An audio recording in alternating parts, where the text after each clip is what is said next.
All right, the historic reopening of diplomatic relations between the U.S. and Cuba creates new business opportunities for both countries. Carnival Corporation, the world's largest cruise company, is announcing it received permission from the U.S. government to begin travel to Cuba.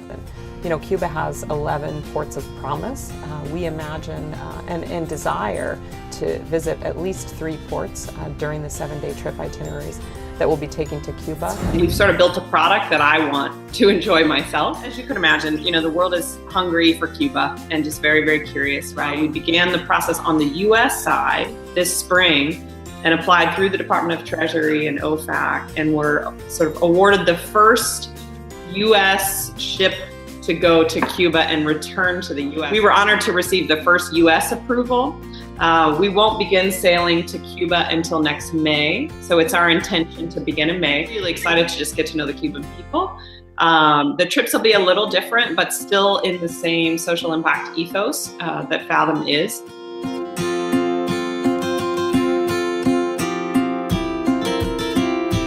You can imagine there are always critics who are going to say things. My encouragement to them is to get to know us, have an experience with us, forward to working together.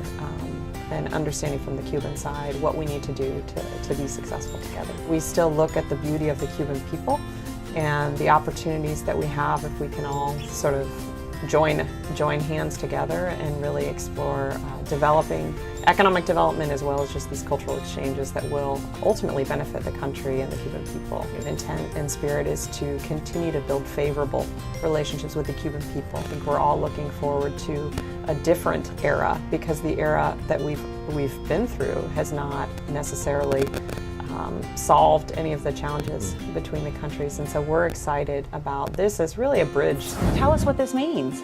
Well, it means after almost 50 years, the U.S. has granted approval for the first time for cruise ships to go from the United States to Cuba. But the concept was to take interested travelers to a location where they can immerse in cultural exchange and in certain cases get back. So the Dominican Republic is the first opportunity for Fathom. It's in the Puerto Plata region. Cuba will be a little bit different. Cuba will be cultural exchange, and we obviously, just like we did in the Dominican Republic, will work with the Cuban locals to figure out what works for them. Well, we think cruising is a great way for exchange, and we look forward to others in the industry eventually having the opportunity to go to Cuba, and maybe by the time we sail, others will have that opportunity. Who knows, embargo could be lifted, you know, before that time even. So we welcome that. We think it's great for the American people. We think it's great for Cuba. We think it's great for the Caribbean. All starting in May of 2016. It's very exciting. It's historic. We are privileged to be the first in our industry to have these approvals, and we look forward to being the first, if not one of the first, to actually sail with Cuban approval. All right, Congratulations. yeah, congratulations, and thanks very much for being with us this morning. Thank you very much.